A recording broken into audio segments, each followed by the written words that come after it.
ஒருமுறை திருவரங்கத்தில் உரியடி உற்சவத்தில் பட்டர் வேதபாராயண கோஷ்டியை விட்டு இடையர்களோடு சென்று நின்றார்.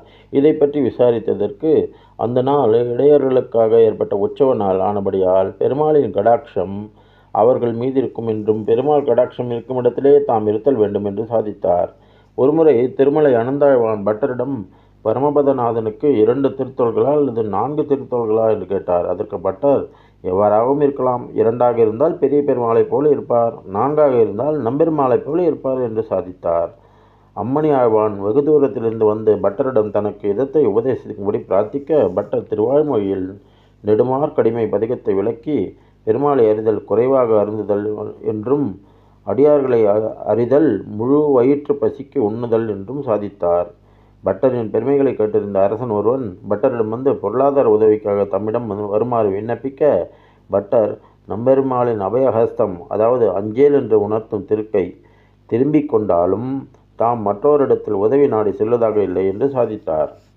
தனக்கும் ஆழ்வானுக்கும் ஆச்சாரியன் சிஷ்யன் என்று உறவுமுறை உள்ளதால் திருவரங்க தமுதனார் தன்னை பட்டரை விட உயர்ந்தவர் என்று கருத ஒக்குமே, ஆனாலும் தானே இதை சொல்லிக் கொள்ளுதல் கூடாது என்று சாதித்தார். யாரோ ஒருவர் பட்டரிடம் ஸ்ரீ வைஷ்ணவர்கள் தேவதாந்திரர்களை எவ்வாறாக நடத்த வேண்டும் என்று கேட்க, பட்டர் அந்த கேள்வியே தவறானது, மாற்றாக ஸ்ரீ வைஷ்ணவர்களை தேவதாந்திரர்கள் எவ்வாறு நடத்த வேண்டும் என்று கேட்கப்பட்டிருக்க வேண்டும். ரஜோ அல்லது தமோ குணத்தால் தாங்கள் நிரம்ப பெற்றிருப்பதாலும் ஸ்ரீ வைஷ்ணவர்கள் சாத்வீக குணம் நிரம்ப பெற்றிருப்பதாலும் தேவதாந்திரங்களே ஸ்ரீ வைஷ்ணவர்கள் பக்கலிலே அடிமைத்தனம் கொண்டிருக்க வேண்டும் என்று சாதித்தார். இதே ஐதீகம் ஆழ்வான் விஷயத்திலும் விளக்கப்பட்டுள்ளது. பட்டரின் பெருமைகளை எல்லைகள் அற்றவை பெருத்த விதூஷியாயிருந்தும் பட்டரின் தாயாரே பட்டரின் ஸ்ரீபாத தீர்த்தத்தை விரும்புவார். சிலர் அவரிடம் இவ்வாறு செய்யலாமோ என்று வினவ, சிற்பி சிற்பத்தை செதுக்குவதால் அது பிராணபிரதிஷ்டையாகி இறைவனான பின் அவன் அதை வணங்கக்கூடாது என்றில்லையே, அதேபோல பட்டரும் தம் திருக்குமாரராய் இருந்தாலும் வணங்கத்தக்கவர் என்று பதில் சாதிப்பார். ஒருமுறை ஒரு தேவதாந்திரபரின், அதாவது எம்பெருமானை தவிர வேறொருவரை பூசிப்பவன் வஸ்திரம் பட்டர் மிதிப்பட்டுவிட்டது. பெருத்த விஷய அறிவுடையவராய் எழுந்தருளிருந்தாலும் பட்டர் தனது தாயார் எடுத்து ஓடி வந்து என்ன செய்ய என்று கேட்டார். அதற்கு ஆண்டாள், அம்மங்கார், பிராமணர் அல்லாத ஒரு ஸ்ரீ வைஷ்ணவரின் ஸ்ரீபாத தீர்த்தத்தை ஏற்பதே ஒரே வழி என்று சாதித்தார். அப்படியாகப்பட்ட ஸ்ரீ வைஷ்ணவர் ஒருவரை பட்டர் கண்டறிந்து அவரின் ஸ்ரீபாத தீர்த்தத்தை பிரார்த்தித்தார். முதலில் பட்டரின் பெருமையை கண்டு அவர் ஸ்ரீ வைஷ்ணவர் மறுத்தாலும் பட்டர் மிகவும் பிரார்த்தித்ததால் அவர் அதை கொடுத்தலானார். ஒருமுறை காவேரி அருகில் ஒரு மண்டபத்தில் பட்டர் திருவாலவாட்ட கைங்கரியத்தில் இருந்தார். அப்போது ஸ்ரீ வைஷ்ணவர்கள் பட்டரிடம் சந்தியாவந்தனத்திற்கான பொழுது வந்தது என்று கூற, பட்டர் தன் பெருமாளின் அந்தரங்க கைங்கரியத்தில் இருப்பதால் சித்திரகுப்தன் இதை பாவக்கணக்கோடு சேர்க்க மாட்டான் என்று சாதித்தார்.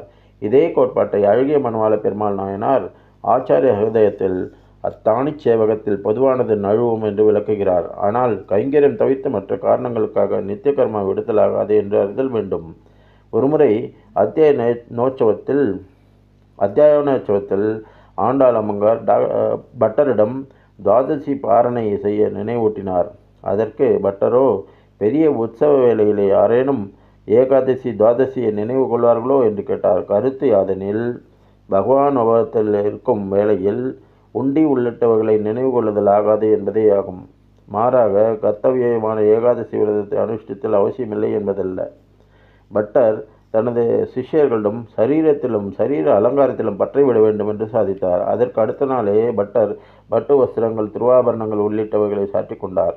இதனை கண்ட சிஷ்யர்கள் பட்டரின் உபதேசமும் செயல்களும் முன்னிற்கு பின் முரணாய் உள்ளதை பட்டரிடம் கேட்க, பட்டர் தமது திருமேனியை பெருமாளின் நித்தியவாசஸ்தலமாய் காண்பதாகவும், எவ்வாறு பெருமாள் சிறிய காலத்துக்கே எழுந்தருளும் மண்டபத்திற்கும் அலங்காரம் உண்டோ அதே போலத்தான் இதுவும் என்றார். அப்படியாகப்பட்ட அத்தியாவசியம் ஒருவருக்கு ஏற்படுமேயானால் அவர் தனது சரீரத்தை பல வகையில் அலங்கரித்தல் ஒக்கும் என்று சாதித்தார். ஆழ்வானின் சிஷ்யனான வீரசுந்தர பிரம்மராயன் என்ற சிற்றரசன் திருவரங்கத்தில் மதில் எழுப்ப ஆசைப்பட்டான். அவ்வாறு செய்கையில் பிள்ளை ஆழ்வானின் திருமாளிகைக்கு இடையூறு செய்ய தீர்மானித்தான். பட்டர் அறிவுறுத்தியும் மன்னன் அதை கேட்காததை அடுத்து பட்டர் திருவரங்கத்தை விடுத்து திருக்கோஷ்டியூருக்கு சென்றுவிட்டார். அரங்கனின் பிரிவை தாழ முடியாததால் பெரும் துக்கத்தில் ஆழ்ந்தார். பின் மன்னன் இறந்து விடுகிறான். இதனை அடுத்து பட்டர் திருவரங்கத்திற்கு திரும்பிவிட்டார். திரும்பும் வழியிலே பட்டர் சாதித்ததே ஸ்ரீரங்கராஜஸ்தவம் ஆகும். ஒருமுறை சில வித்வான்கள் பட்டர் வாதத்தில் தோற்கடித்தார். பட்டரை ஏமாற்ற நினைத்த அவர்கள் குடத்தில் ஒரு பாம்பை வைத்து மூடிவிட்டு, இதில் என்ன இருக்கிறது என்று பட்டரிடம் கேட்டனர். அதில் பாம்பு இருப்பதை அறிந்த பட்டர், திருவெண்கொற்ற குடை இருக்கிறது என்று பதில் சாதித்தார்.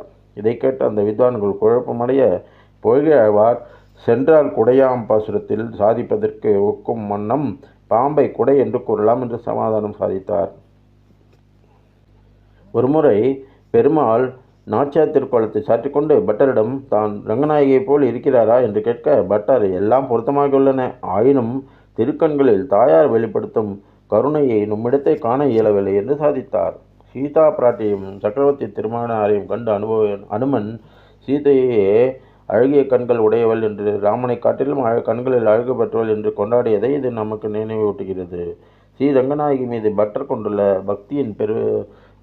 பக்தியின் பெருக்கே ஸ்ரீ குணரத்ன கோஷமாகும். பட்டர் புரிதலுக்கு கடினமாக இருந்த பல பாசுரங்களுக்கு மிக ஆச்சரியமான விளக்கங்களை அளிக்கக்கூடியவர். திருநாராயணபுரத்துக்கு ஒரு முறை சென்று வேதாந்தியிடம், அதாவது நஞ்சியர் அவரிடம் வாதம் செய்து அவரை திருத்தி பணிகொண்டு எம்பெருமானார் தரிசனத்துக்கு கொண்டு சேர்த்தது பட்டரின் பெருமைகளில் மிக முக்கியமான ஒன்றாகும். நஞ்சியரை திருத்தி பணிகொள்ள வேண்டும் என்பது எம்பெருமானாரின் திவ்ய ஆணையாகும். மாதவாச்சாரியரிடம், அதாவது நஞ்சியரின் பூர்வாசிரம பெயர்தான் மாதவாச்சாரியார், சித்தாந்தவாதம் நடத்த பட்டர் வாத்திய கோஷங்கள் முழங்க பெரிய ஸ்ரீ வைஷ்ணவ கோஷ்டியுடன் திருநாராயணபுரம் வரை பல்லக்கில் எழுந்தருளினார். செல்லும் வழியில் இவ்வாறாக பெருத்த விருதுகளோடு சென்றால் மாதவாச்சாரியாரின் சிஷ்யர்கள் வழியிலே தடுத்து வாதத்திற்கு அழைத்து மாதவாச்சாரியாருடைய சந்திப்பை தாமதிப்பர் என்று அறிந்த பட்டர் மிக எளிமையாக ஆடைகளை தரித்து கொண்டு மாதவாச்சாரியாரின் ததியாராதன கூடத்துக்கு சென்றார். அங்கே பட்டர் உணவருந்தாமலேயே உட்கார்ந்திருப்பதை கண்ட மாதவாச்சாரியார் பட்டரிடம் வந்து உணவருந்தாமைக்கு காரணமும் பட்டருக்கு வேண்டியது யாதென்றும் கேட்டார். அதற்கு பட்டர் தான் மாதவாச்சாரியாருடைய வாதம் செய்ய விரும்புவதாக கூறினார். பட்டரை பற்றி முன்பே கேள்விப்பட்டிருந்த மாதவாச்சாரியார் பட்டரை விடுத்தால் தம்மை வாதத்திற்கு அழைக்கும் தைரியம் யாருக்கும் வராது என்பதால் வந்தவர் பட்டர் என்று உணர்ந்து பட்டரோட வாதத்தில் ஈடுபட்டார். எம்பெருமானின் பரத்துவத்தை திருநெடுந்தாண்டகத்தை வைத்து ஸ்தாபித்த பட்டர் பின் சாஸ்திரங்களை கொண்டு அனைத்து அர்த்தங்களையும் அளித்தார். தனது தோல்வியை ஒத்துக்கொண்ட மாதவாச்சாரியார் பட்டரின் திருவடி தாமரைகளில் தஞ்சமடைந்து தன்னை சிஷ்யனாக ஏற்றுக்கொள்ள வேண்டும் என்று பிரார்த்தித்தார். பட்டர் தானும் மாதவாச்சாரியை திருத்தி பணிகொண்டு அவருக்கு அருளிச் செயல்களையும் சம்பிரதாய அர்த்தங்களையும் உபதேசித்து வந்தார். பின்னர் பட்டர் மாதவாச்சாரியிடம் விடைபெற்று கொண்டு அத்தியாயனோத்சவம் துவங்குவதற்கு ஒரு நாள் முன்னரே திருவரங்கம் சென்று சேர்ந்தார். பட்டரை வரவேற்க திருவரங்கத்தில் மிகச் சிறப்பான வரவேற்பு ஏற்பாடுகள் செய்யப்பட்டிருந்தன. பட்டர் பெரிய பெருமாளிடத்து நடந்த விருத்தாந்தங்களையும் தாம் வாதப்போரில் வென்றதையும் சாதித்தார். பெரிய பெருமாள் திருவள்ளம் குளிந்து பட்டரிடம் திருநெடுந்தாண்டகம் சேவிக்க உத்தரவிட்டார். இதை முன்னிட்டு அன்று தொட்டு இன்று வரை வேறெங்கும் இல்லாது திருவரங்கத்தில் மட்டும் அத்தியாயனோத்சவம் திருநெடுந்தாண்டக அனுசந்தானத்தோடையே தொடங்குகிறது. பட்டரே இரகசிய திரயத்தை முதலில் கிரந்தப்படுத்தியவர். பட்டர் சாதித்ததான அஷ்டஸ்லோகி திருமந்திரம் துவயம் மற்றும் சரம ஸ்லோகங்களை 8 ஸ்லோகங்களுக்கு விளக்கும் ஒரு அரிய அருளிச் செயலாகும். ஸ்ரீ ரங்கராஜஸ்தவத்தில் மிகவும் கடினமான சாஸ்திரார்த்தங்களை மிக எளிமையாக ஸ்லோகங்களை கொண்டு விளக்கியுள்ளார். விஷ்ணு சகஸ்ரநாமத்திற்கான தனது வியாக்கியானத்தில் ஒவ்வொரு திருநாமம் பகவானின் ஒவ்வொரு குணத்தை காட்டுகின்றன என்று பட்டர் காட்டுகிறார். ஸ்ரீ ரங்கநாயகியார் மீது பட்டர் சாதித்ததான ஸ்ரீ குணரத்ன கோஷம் மற்றொரு ஒப்பில்லாதது. சுமார் 100 ஆண்டுகள் அல்லது அதற்கு மேலாக எழுந்துள்ளிருந்த பூர்வாச்சாரியர்களை காட்டிலும் பட்டர் மிக குறுகிய காலமே எழுந்துள்ளிருந்தார். பட்டர் இன்னும் சில காலங்கள் எழுந்துள்ளிருந்தால் இங்கிருந்து பரமபதத்திற்கு படிக்கட்டுகளை கட்டி இருப்பார் என்றே கூறுவர் நல்லோர். பட்டர் நஞ்சியரை திருவாய்மொழிக்கு வியாக்கியானம் எழுத பணித்தார். மேலும் நஞ்சியரை தர்சன பிரவர்த்தகராகவும் நியமித்தார். ஒருமுறை பட்டர் பெரிய பெருமாள் திருமுன்பே சில பாசுரங்களையும் அதன் அர்த்தங்களையும் சாதிக்க, பெரிய பெருமாள் திருவுள்ள முகந்து உமக்கு மோட்சம் அளித்தோம் என்று சாதிக்க, பட்டரும் பேரானந்தத்தோட மகாபிரசாதம், ஆயினும் அங்கு நமக்கு நம்பெருமாளை காண இயலவில்லையெனில் பரமபதத்திலிருந்து ஓட்டை போட்டு குதித்து திருவரங்கத்துக்கு வந்து விடுவோம் என்று சாதித்தார். பட்டர் இதனை தனது தாயாரிடம் சென்று கூற அவர் மிகவும் ஆனந்தமடைந்தார். இதுவே பூர்வர்களின் நிஷ்டையாகும். அவர்கள் வந்த காரியத்தை நன்கு அறிந்திருந்தனர். இந்த செய்தியை செவியுற்ற சில வைஷ்ணவர்கள் பட்டரின் பிரிவை எண்ணி தாளாது பட்டரிடம் சென்று, பெரிய பெருமாள் ஆனந்தத்தில் அழுத்தாராகில் நீர் ஏன் அதை பெற்றுக்கொண்டீர்? உம்மை பிரிந்த நாங்கள் எவ்வாறு இருப்போம்? உம்மால் திருத்தி படிக்கொள்ள வேண்டியவர்கள் பலர் இருக்க இவ்வாறு செய்தருளியதே என்று கேட்டனர். அதற்கு பட்டர், எவ்வாறாக உயர்வகை நெய்யாகப்பட்டது நாயின் வயிற்றில் இருப்பு கொள்ளாதோ, நாமும் அவ்வாறே இருள் தருமா ஞாலத்தில் இருப்பு கொள்ளோம் என்று சாதித்தார். அனைத்து ஸ்ரீ வைஷ்ணவர்களையும் அழைத்து மிகச் சிறந்த விதத்தில் பட்டர் தனது திருமாளிகையில் ததியாராதனம் செய்தார். பிறகு பத்மாசனத்தில் இருந்து திருநெடுந்தாண்டகத்தை சாதித்து கொண்டே புன்முறுவல் தரித்து கொண்டு திருநாட்டுக்கு எழுந்துருளினார். அனைவரும் பட்டரின் பிரிவை தாங்கமாளாது கண்ணீர் வடித்தாலும் சரம கைங்கரியத்தை செவனே செய்து கொண்டிருந்தனர். ஆண்டாள் அம்மங்காரும் பட்டரின் திருமேனி ஆரத்தழுவி விடியளித்தார். எபெருமானிடத்திலும் ஆச்சாரியனிடத்திலும் மாறாத பற்று ஏற்பட நாமும் பட்டரின் திருவடித்தாமரைகளை சரணடைவோம். பராசர பட்டரின் தனியன் ஸ்ரீ பராசர பட்டாரிய ஸ்ரீ ரங்கேச புரோஹித ஸ்ரீ வத்சாங்க சுத ஸ்ரீமான் ஸ்ரேயசே மேஸ்து பூயசே. ஸ்ரீ பட்டரின் வாழித்திருநாமம் தென்னரங்கர் மைந்தன் என சிறக்க வந்தோன் வாழியே, திருநெடுந்தாண்டக பொருளை செப்புபவன் வாழியே, அன்னவயல் புதூரான் அடிபணிந்தோன் வாழியே, அனவரதம் எம்பாருக்கு ஆட்செய்வோன் வாழியே, மண்ணு திருக்கூறனார் வளமுறைப்போன் வாழியே, வைகாசி அனுடத்தில் வந்துதித்தோன் வாழியே, பண்ணுகளை நால்வேத பயன் தெரிந்தோன் வாழியே, பராசரனாம் சீர் பட்டர் பாருலகில் வாழியே.